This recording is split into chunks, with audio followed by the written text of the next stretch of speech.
Halo kawan, selamat datang di channel Bolos Sekolah. Perkenalkan, nama aku Cika.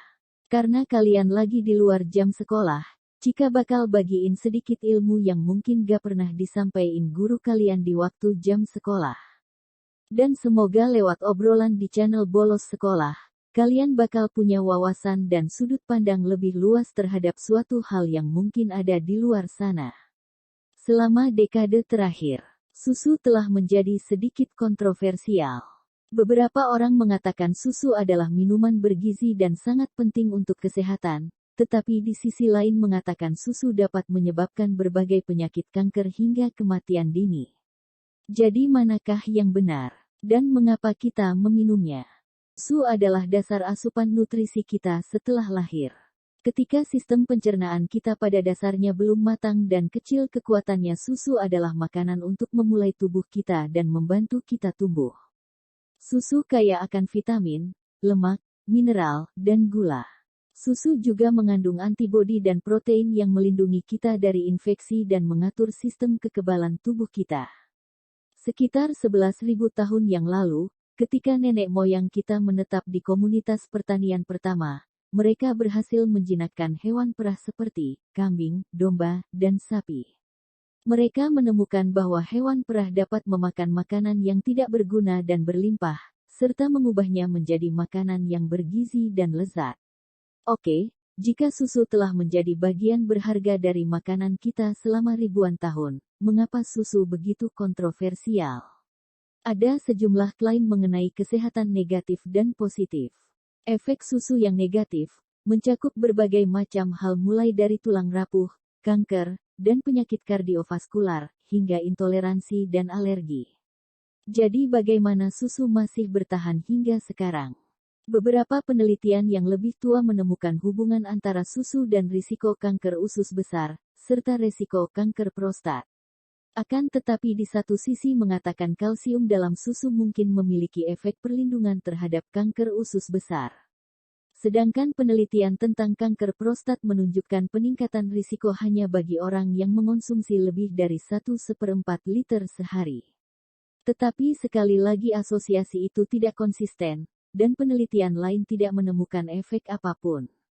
Dalam semua penelitian tampaknya menunjukkan jika Anda peminum antara 100 hingga 250 ml susu per hari, kanker bukanlah ancaman untuk Anda. Demikian pula meta-analisis lain tidak dapat menemukan dampak apapun dari susu atau produk susu pada risiko penyakit lain seperti jantung, stroke, atau kematian. Beberapa penelitian bahkan menyarankan banyak meminum susu dapat mengurangi risiko tekanan darah tinggi, meskipun buktinya masih belum cukup kuat untuk mengklaim hal ini.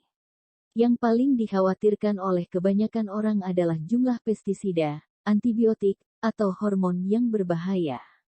Ada hormon dalam susu tetapi kandungannya masih sangat rendah. Misalnya, untuk mendapatkan jumlah hormon yang sama dari satu pil obat, Anda perlu minum sekitar 5.000 liter susu. Bahkan jika Anda nekat mencobanya, sebagian besar hormon yang masuk ke dalam tubuh Anda juga akan dihancurkan oleh sistem pencernaan Anda sendiri. Itulah alasan mengapa begitu banyak obat dilapisi, hal ini untuk melindunginya hormon yang terkandung dari pencernaan kita. Untuk pestisida dan antibiotik, ada peraturan di sebagian besar dunia. Jadi tidak ada yang perlu dikhawatirkan selain alergi dan mereka yang menderita laktosa. Efek negatif yang paling terkenal dari susu mungkin jerawat, dan di sini, efeknya sangat nyata. Misalnya, susu skim telah ditemukan secara statistik, meningkatkan tingkat jerawat sebesar 24%.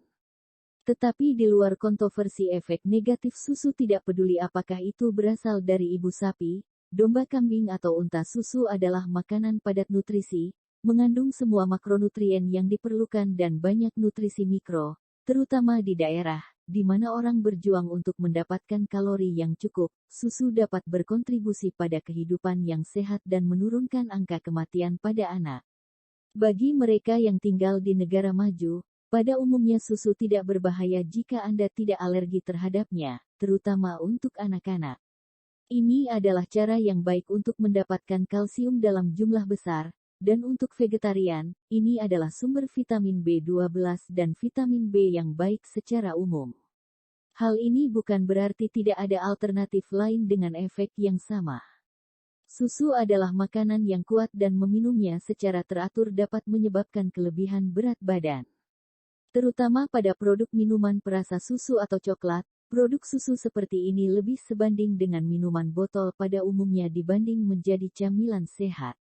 Ada juga hal lain untuk mempertimbangkan produksi susu, yaitu memiliki dampak signifikan pada iklim global. Sekitar 33% dari lahan pertanian digunakan untuk memberi makan hewan penggembalaan, termasuk sapi perah. Meskipun jejak karbon produk susu telah menurun sejak tahun 1990, efek produksi pabrik susu masih ikut serta menyumbang 43% dari semua emisi gas rumah kaca. Dan sayangnya peternakan menyebabkan penderitaan yang luar biasa. Sapi dibuahi berulang kali lalu dipisahkan dari anak mereka dan ketika sudah tidak produktif sapi kemudian disembelih. Industri susu pada dasarnya sedikit menyiksa dan terlalu berkontribusi pada efek negatif perubahan iklim. Opsi lain mungkin akan segera tersedia. Beberapa startup telah menciptakan susu non-hewani yang bergizi, misalnya, melalui fermentasi bakteri modifikasi jin. Susu hasil lab ini bahkan bisa diubah menjadi keju. Dampak lingkungan adalah cerita yang berbeda, meskipun banyak alternatif susu menggunakan lebih sedikit energi dan air untuk diproduksi. Hal ini membuat mereka memiliki dampak lingkungan yang jauh lebih rendah daripada susu hewan.